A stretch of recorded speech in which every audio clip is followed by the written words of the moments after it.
Hello, I'm Kyle Parks. I'm on the staff here at Old Swedes Historic Site. If you come here, you'll see me giving tours. I also help with marketing, so you'll see a lot of the things I'm posting on social media.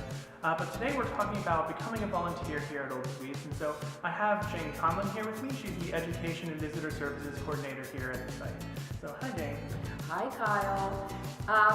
Part of our strategic plan at Old Swedes is to grow our visitorship, grow our programs, and grow our presence in Wilmington.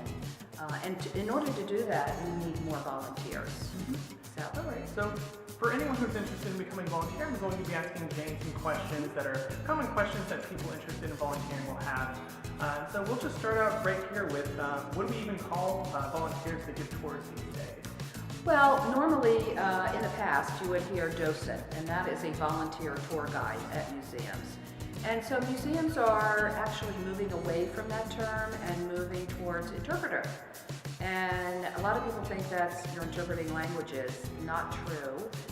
Interpreters are taking an event, an artifact, a person or a place, and interpreting the significance of that place to the visitor. So it's moving away from that dry lecture, dates and times, to humanizing of the story. It's factual, but it's more humanizing, and therefore much more interesting because a lot of people think history is boring. So that's where that comes from. All right, so now that we know what an interpreter is, what exactly would we be looking for in an interpreter? Okay, well, if you're going to give a tour, you can't fake it. If you're not interested in the story, and if you'll come across boring. So you have to love the story. And so here at Old Swedes, we love the story of Old Swedes.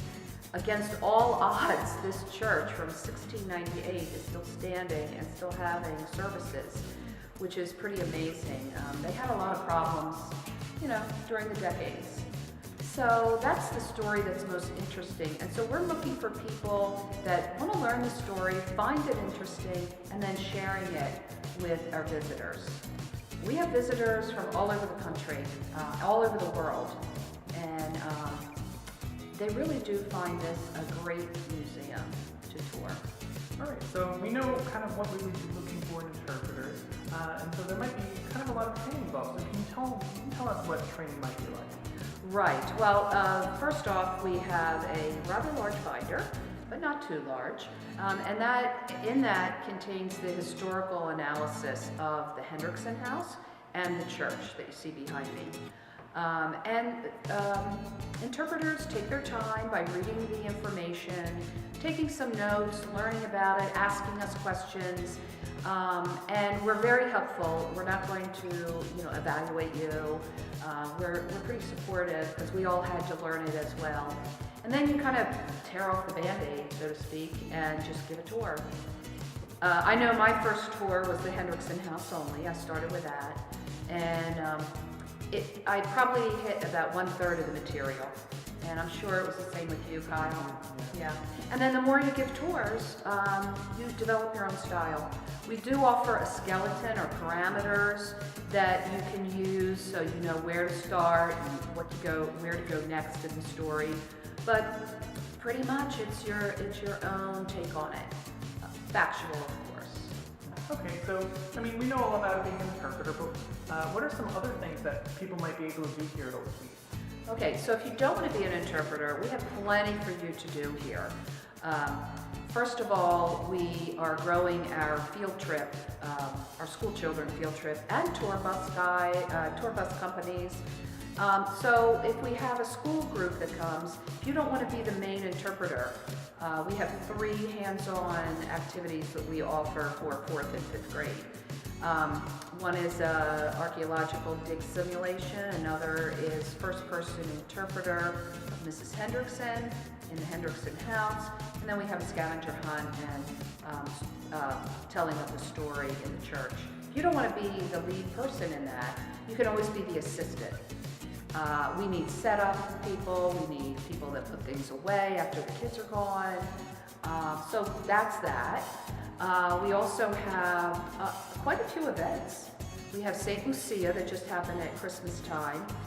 We have ghost tours where people tour the graveyard at night, and we have first-person interpreters around the graveyard.